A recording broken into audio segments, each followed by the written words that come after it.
Okay, we're gonna get back into some more Doctor Who stuff. I've already done a little bit of ranking. I ranked the Doctors. I'm now gonna do a ranking of companions and a couple of things before I get started.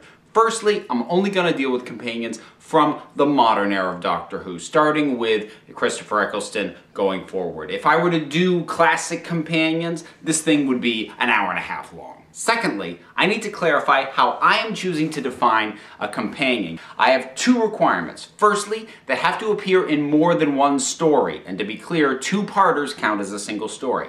That's the first thing. So that gets rid of any one-off characters. Secondly, you need to have seen them be in the TARDIS for a trip. With those requirements, that gives me 15 that I'm going to be tackling here. Let's get right into it, starting with the bottom of the barrel. Angie and Artie. I'm not going to spend a lot of time on these two because I really wish I didn't even have to deal with them, but unfortunately they meet the requirements. They were just horrible. All they do is complain. Secondly, they do absolutely nothing to move the plot forward. You could literally remove them from the plot completely and almost nothing about the story changes. They are completely useless. Moving on. Number 14, Adam Mitchell. This guy's also completely useless. The difference, though, is he at least was supposed to be completely useless. Adam Mitchell is a bad companion by design. He was written to be that way so that it shows that Rose Tyler's ability to cope with everything that was going on with being with the Doctor was not a universal gift. A lot of people can't cope. Going up slightly, we get to Jackie Tyler. Now, Jackie Tyler's another one I kind of wish I didn't have to deal with. She exemplifies the whole domestic thing. There's almost been nothing brought to the table with all the domestics, all the family, the brothers, siblings, parents especially. Once or twice it was kind of interesting because it was a side we hadn't really seen before in the classic series, but it got old real quick and I wish they would all just go away. Next on the agenda, Clara Oswald. I love her chemistry with Matt Smith, but in truth, she's a much better plot point than she is a character. She's very, very thinly drawn. I actually prefer her appearances in Asylum of the Daleks and The Snowman. I feel like there was actually more depth in those earlier incarnations than in the version of Clara that we actually got to spend a lot more time with. She's getting a little bit better now that the whole mystery of the Impossible Girl has been addressed, but it's still just, she feels very flimsy to me. And that brings us to Brian Williams, Rory's father. Again, he gets on the lower end for being part of the whole domestic thing. He ranks higher than Jackie Tyler, though, because he is inherently likable. Jackie Tyler is inherently grating. He's just a sweet guy, and you get where a lot of the things that are wonderful about Rory come from. So it's kind of a nice insight, but ultimately I can take him or leave him. That brings us to number 10, the last of the double digits, and I gotta be really careful on how I explain this one because I'm gonna get a lot of heat for it. Sarah Jane Smith. I made the decision to only take into consideration modern era main show appearances. I am not considering any of her work in the classic era, nor am I considering anything that she appeared in spin-offs. She's a piece of nostalgia. Brilliantly executed nostalgia, do not get me wrong, but her peak as a companion was in the classic era, especially when she was paired with Tom Baker.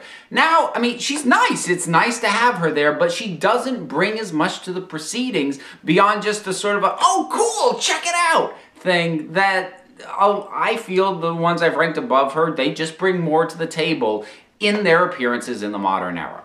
Number 9, Martha Jones. She's the rebound companion.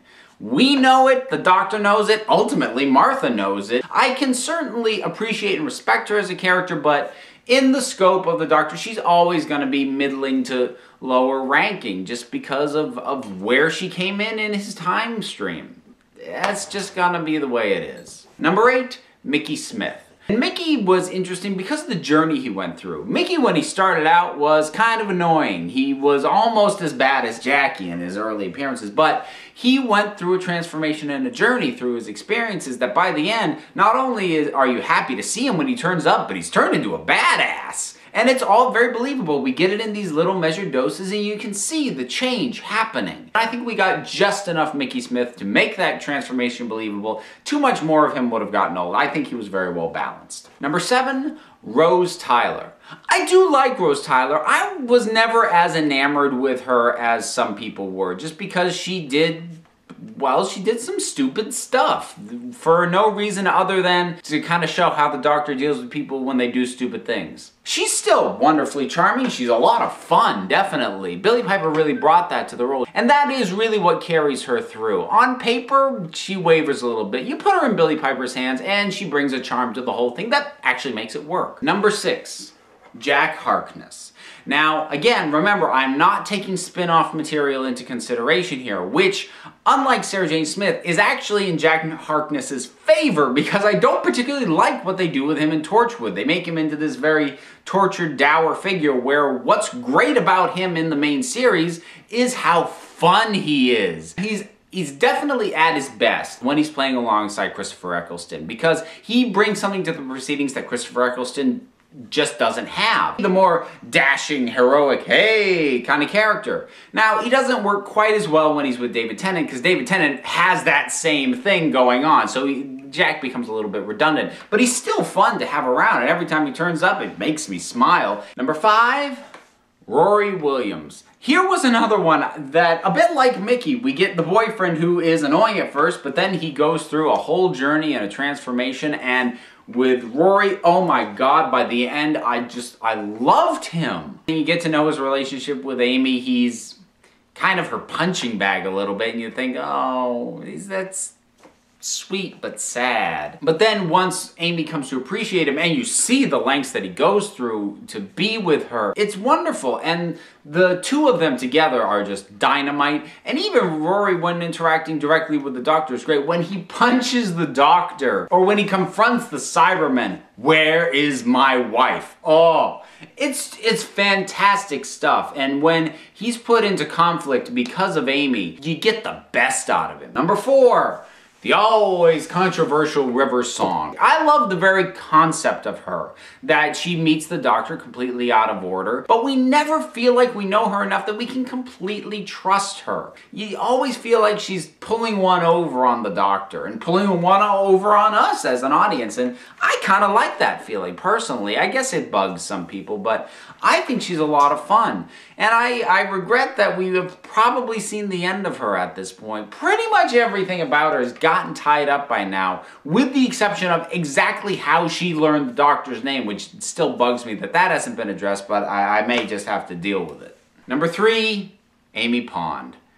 Now, I love the way the Doctor meets Amy Pond. I love the way that their relationship develops, because the fact that she was enamored with him as a child, but also that he abandoned her, really informs their relationship, because she is astounded by him and in awe of him, but at the same time, kind of fed up with him, and she doesn't take any of his crap. I love their dynamic, and she's even better when paired with Rory. The three of them together, the Doctor, Rory, Amy, I just love that trio. Number 2, Wilfred Mopes. I love this guy, and I really, really wish he could have been a longer-term companion. Bernard Cribbins has this feistiness to him that's just perfect. To pair him with someone who is physically young, but much, much older, the two of them together, the dynamic is so wonderful, it's so good, and he breaks my heart when he tries to give the Doctor the gun on the ship and the Doctor won't take it. He is so good,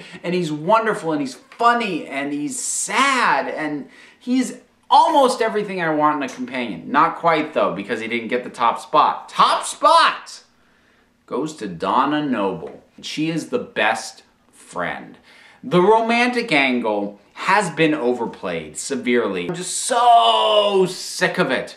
Donna, never a question. There was never even a hint or an inkling, and in fact, her outright disgust at the very suggestion of romantic involvement of the Doctor coupled with a wonderful chemistry and the fact that, like Amy, she's able to call him out on stuff. And then just her energy, the fact that she's a little bit older, that makes a lot of difference. Everything that Catherine Tate is able to bring to this role, and when she's working with David Tennant, it's just they bounce off each other in the best possible way, because she thinks about things in a different way from the Doctor. She has a much more blunt approach to things, and that contrasts with his more nuanced and finessed way of going at things and thinking about them. And it's great just to see them bounce off each other and then for them to come together and work together. It's always fantastic stuff at every moment. And then what happens to her, it hurts and it's painful in the most beautiful way that those sorts of things can be painful. And she takes the #1 spot. So there we have it. The companions of the Doctor, ranked from the bottom of the barrel, why did they even show up, to the very top, why can't they just travel in the TARDIS forever? I like to think that I justified my ranking, but you know what? If you got a different favorite than mine, good for you. You should. Everybody's got their favorites. That's the beauty of Doctor Who. It's always changing. It's always renewing. That's why we love it, and that's why I cannot wait till we get more. I need to see Peter Capaldi and what he's going to do. It's going to be a long wait, but it'll be worth it. And until then, this council is adjourned.